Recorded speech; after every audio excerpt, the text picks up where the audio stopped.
Hey salut, ça va? Aujourd'hui on se retrouve pour une nouvelle vidéo où je vais te parler de mon budget voyage, mais surtout te donner des conseils pour voyager moins cher. Donc c'est parti, on commence tout de suite pour savoir comment voyager avec un petit budget.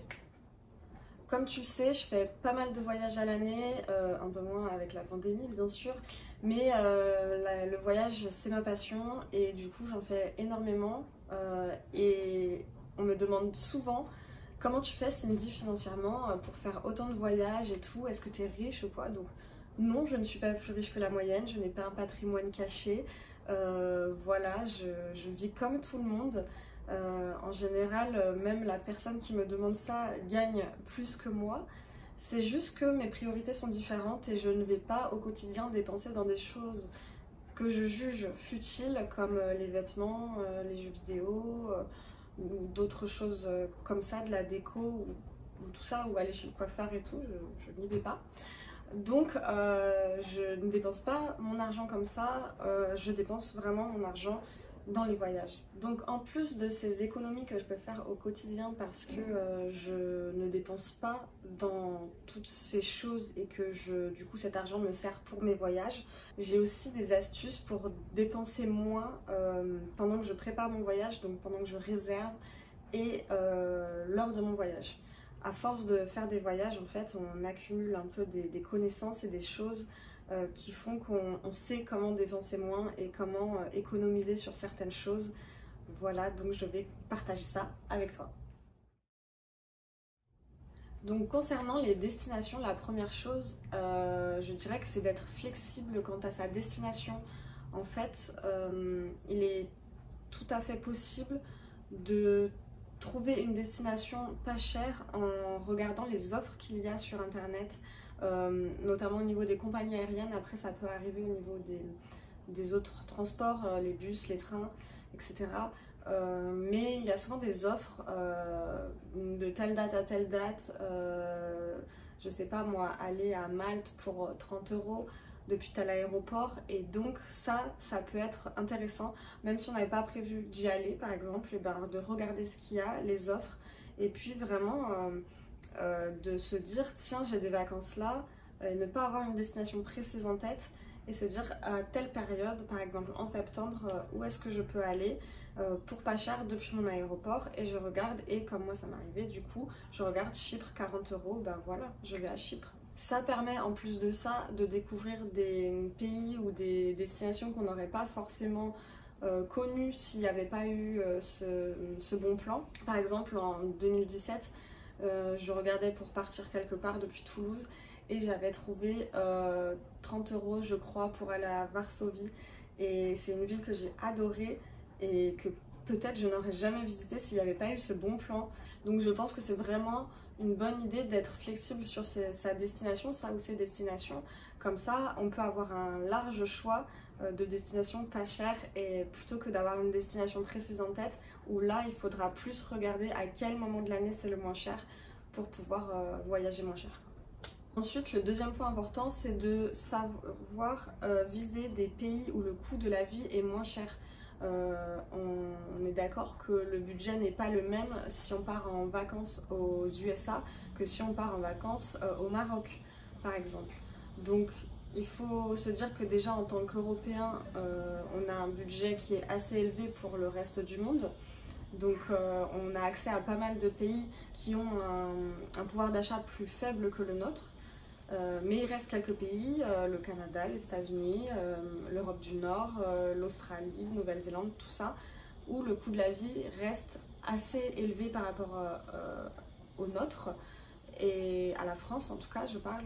Et du coup, si tu souhaites économiser en voyage ou voyager pour pas cher, ben je te déconseille d'aller dans ces pays-là, clairement. Dirige-toi plutôt vers les pays où tu as un pouvoir d'achat plus élevé, et tu pourras faire plus de choses là-bas, tu pourras manger pour moins cher, dormir pour moins cher, faire des activités moins chères que dans les autres pays ou même en France. Le dernier point important concernant la destination, c'est évidemment de choisir une destination où il n'y a pas besoin de visa. Après, c'est pas obligé, mais si vraiment tu veux faire des économies surtout pour voyager, prends une destination où tu n'as pas besoin de visa, parce que le visa, certes, parfois, c'est pas trop cher, ça peut être une cinquantaine d'euros, Mais déjà c'est des démarches à faire que moi ça me saoule à chaque fois que je dois faire un visa. Et en plus c'est quand même de l'argent, 50 €. Avec 50 €, je sais pas, en Grèce tu aurais pu faire plein de choses en fait. Donc choisis une destination où il n'y a pas besoin de visa. On a cette chance en tant qu'Européens, en tant que Français, d'avoir accès à plein de pays juste avec notre carte d'identité, même sans passeport. On a tout l'espace Schengen où on a accès, même d'autres pays en plus. Donc profites-en, il y a de quoi faire déjà avant d'explorer plus le monde et du coup de payer un passeport et des visas pour explorer d'autres pays et donc peut-être avec un autre budget. Maintenant, concernant les déplacements, la première chose, c'est de partir hors saison. Pour moi, c'est la règle ultime pour faire des économies en voyage. Vraiment, c'est celle que je m'applique tout le temps pour le coup. Je voyage jamais en juillet et août. Vraiment jamais. Je reste en France. En plus, je suis à Marseille. J'ai cette chance quand même d'avoir la mer ici. Donc, je peux juste en juillet et août, le week-end, aller me baigner, faire un tour aux îles du Frioul, tout ça. Mais je ne voyage pas en juillet-août parce que c'est vraiment la période que je déteste déjà, c'est plus cher. Du coup c'est plus cher au niveau de tout, au niveau du trajet, que ce soit en train, en avion, en bus, que ce soit au niveau de l'hébergement, les hôtels, les Airbnb, tout va être plus cher. Et puis il y a plein de touristes, même les activités vont être plus chères, enfin bref. Vraiment, je déconseille si tu le peux d'éviter les vacances scolaires.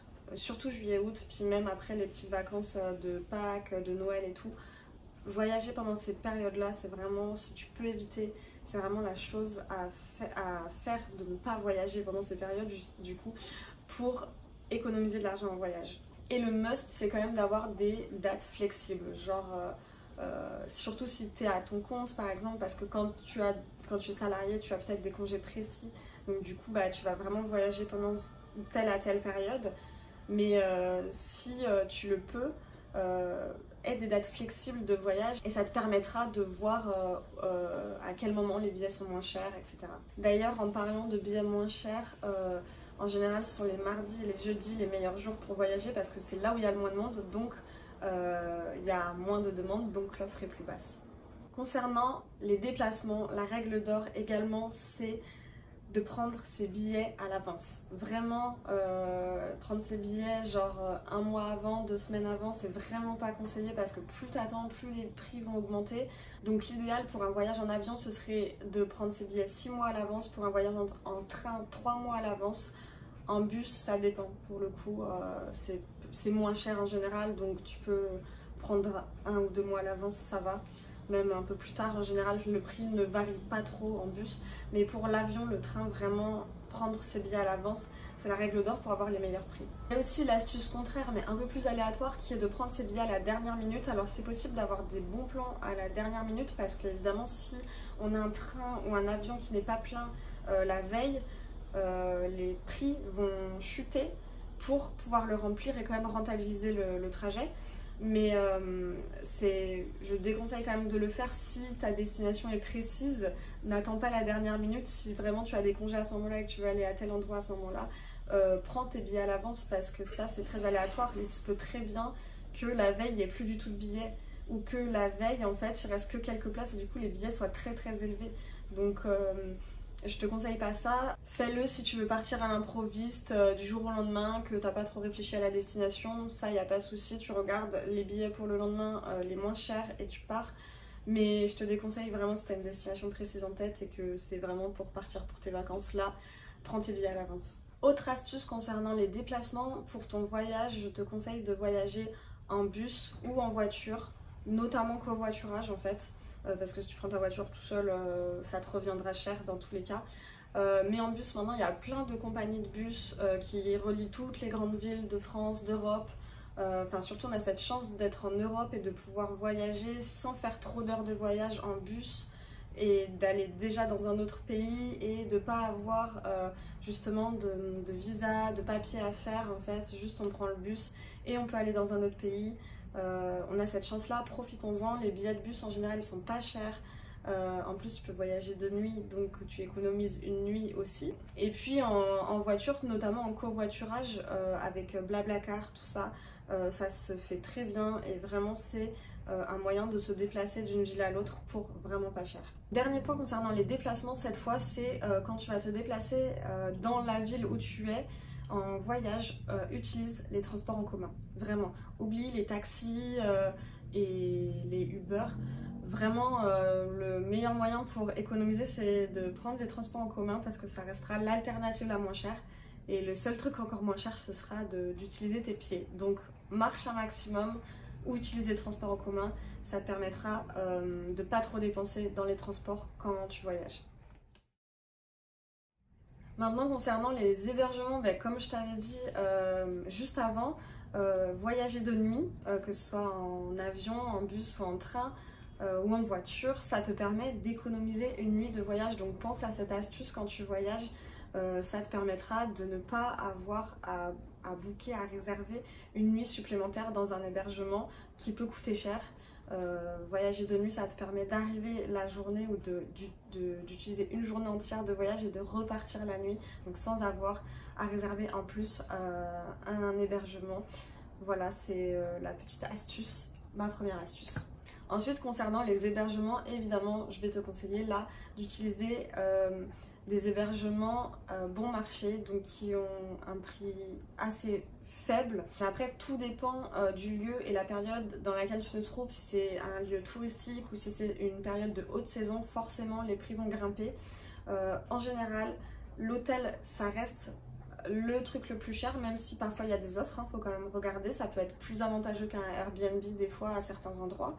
Donc c'est à regarder, mais sinon moi je conseille souvent Airbnb de regarder parce qu'on peut avoir vraiment des hébergements pas chers dans certaines villes et notamment à la campagne.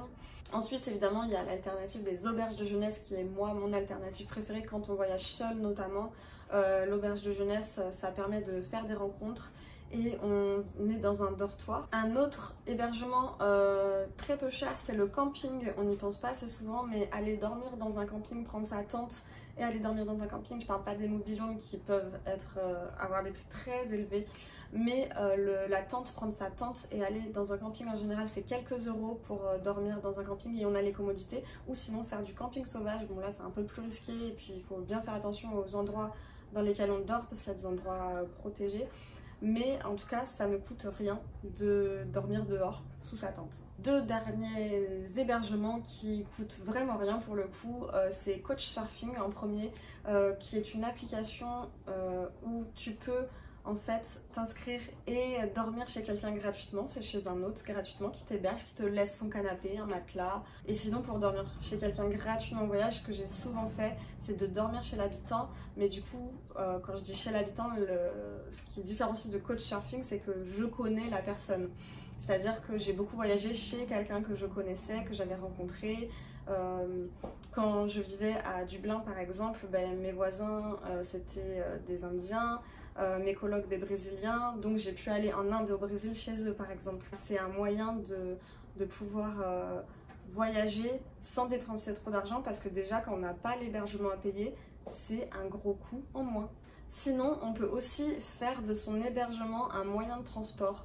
C'est-à-dire, on peut prendre sa voiture, mettre un matelas à l'arrière et aller voyager et dormir dans sa voiture ou louer un van ou avoir son propre van ou son camping-car pour voyager. Et là, du coup, on n'a plus à se soucier de l'hébergement. Déjà, c'est une contrainte en moins dans la tête parce qu'on peut dormir n'importe où au final. Et ça, c'est un autre type de voyage, c'est quand même voyager sur la route, c'est faire des road trips.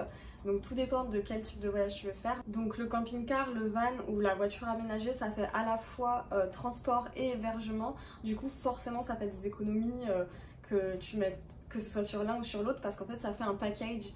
Et du coup, je sais que donc moi, j'avais voyagé en Bretagne en van l'année dernière et on était deux en plus, donc ça sépare le coût en deux. Et on avait payé environ 700 € pour une semaine en van. Et donc c'était aussi notre hébergement. Donc quand on regarde 700 € divisé par 2, ça fait 350 pour une semaine d'hébergement et de transport. Et donc on a pu faire le tour de la Bretagne en van. Donc vraiment c'est un bon moyen de voyager et d'économiser.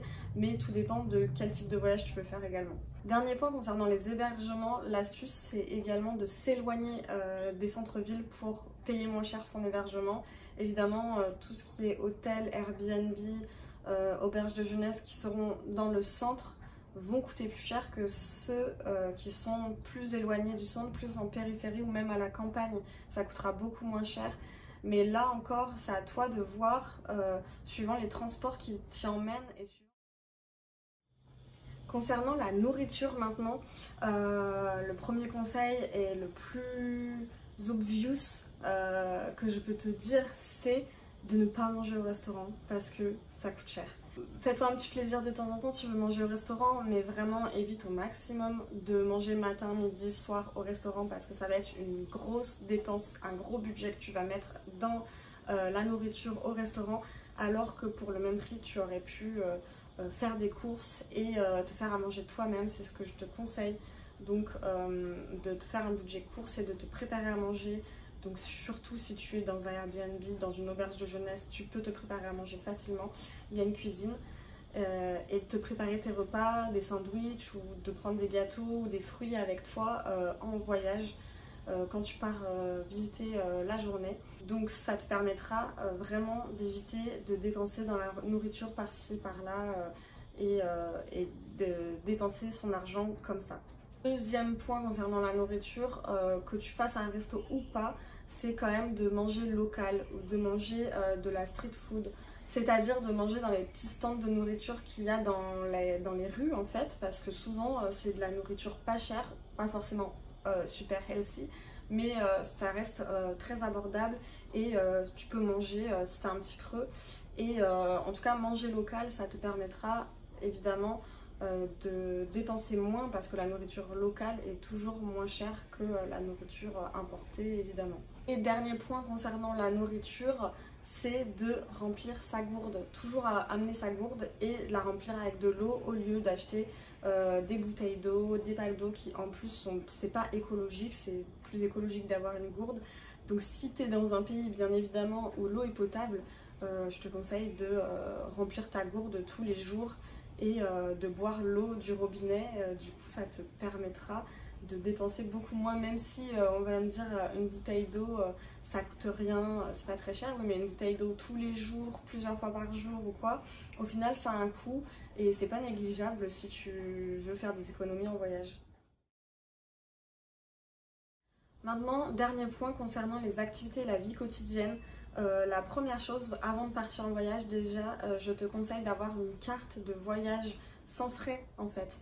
Moi j'utilise Revolut, il y a aussi N26 et il y en a de plus en plus des cartes bancaires qui te permettent d'utiliser ta carte dans d'autres pays que la France sans avoir de frais supplémentaires lorsque tu payes. Et ça pour moi c'est un incontournable à partir du moment où tu voyages, d'avoir une carte bancaire sans frais à l'étranger. Je peux retirer sans avoir de frais supplémentaires, je peux payer directement en carte sans frais supplémentaires et ça fait économiser mais vraiment énormément. Quand tu regardes tout ce que ta banque peut prendre en frais quand tu voyages, vraiment au final, si tu voyages beaucoup, ça fait des grosses sommes. Et donc avoir sa carte bancaire de voyage, c'est le meilleur moyen d'économiser pendant un voyage. Mis à part la carte bancaire, il y a aussi le forfait téléphonique auquel il faut penser. Regarde avec ton opérateur si dans le pays où tu vas, tu auras des frais supplémentaires, que ce soit pour téléphoner, les SMS, mais surtout Internet. Moi, c'est surtout ça que j'utilise à l'étranger au final parce que sinon il y a WhatsApp. Donc maintenant on peut téléphoner et envoyer des SMS sans frais supplémentaires depuis la plupart des pays d'Europe avec nos opérateurs téléphoniques français. Mais renseigne-toi au niveau des datas, combien de gigas tu peux avoir, est-ce que ça sera suffisant pour toi pour avoir internet à l'étranger, parce qu'après il y aura des frais supplémentaires si tu dépasses ce seuil de data justement. Moi je suis chez Free et j'ai un forfait à 19,90 et j'ai droit à pas mal de data dans beaucoup de pays du monde, donc je trouve que c'est un super forfait et il n'y en a pas beaucoup d'autres qui proposent ce même type d'offre, en tout cas pour les voyageurs je trouve.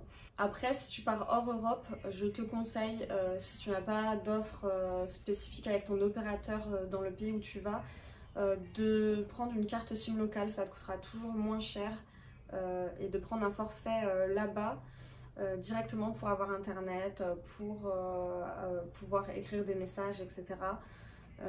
Ce sera moins cher dans tous les cas de faire comme ça que d'utiliser ton opérateur et d'avoir des frais supplémentaires parce que ça taxe vite. Hein. Et sinon, si t'es pas accro à ton téléphone comme moi, que tu peux t'en passer pendant ton voyage, et ben juste utilise les bornes Wi-Fi locales pour avoir internet et ça te coûte rien. Il y en a dans les hôtels, en général dans les restaurants, à certains, dans les centres commerciaux ou certains points spécifiques dans les villes.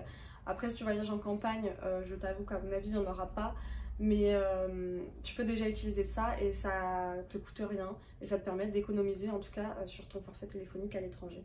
Après, ce que je te recommande pour visiter les villes sans dépenser le moindre sou, c'est de faire les free tours gratuits. Il en existe souvent dans plein de villes européennes, en tout cas.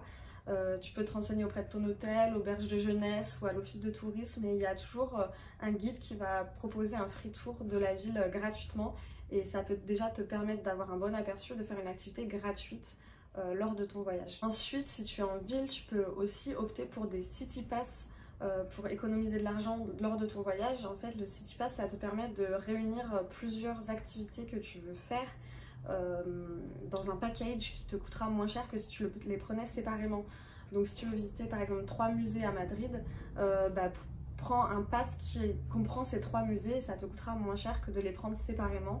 Et dans les city pass aussi, il y a souvent l'offre avec les transports en commun inclus. Donc renseigne-toi pareil sur internet ou au niveau de l'office de tourisme pour savoir si dans la ville dans laquelle tu te trouves, il y a des city pass. Comme je t'ai dit, en général, il y en a souvent. Et donc, si tu souhaites faire ces activités-là, prends le city pass plutôt que de payer ton billet à chaque fois, ce sera plus économique. Ensuite, une autre astuce pour dépenser moins lors de son voyage, c'est de s'éloigner des zones touristiques. Ça, c'est vraiment le truc qui te permettra de dépenser moins parce que dans les zones touristiques, on le sait, tout est plus cher évidemment pour arnaquer les touristes. Donc si tu t'éloignes de ces zones, que ce soit pour dormir, comme je t'ai dit, pour manger ou pour faire des achats, ce sera toujours moins cher, notamment pour les achats de souvenirs, tout ça. Éloigne-toi des zones touristiques, tu verras, tu dépenseras moins d'argent parce que la même chose, que ce soit un objet ou un repas, peut avoir son prix doublé dans une zone touristique. Donc vraiment, c'est mon conseil.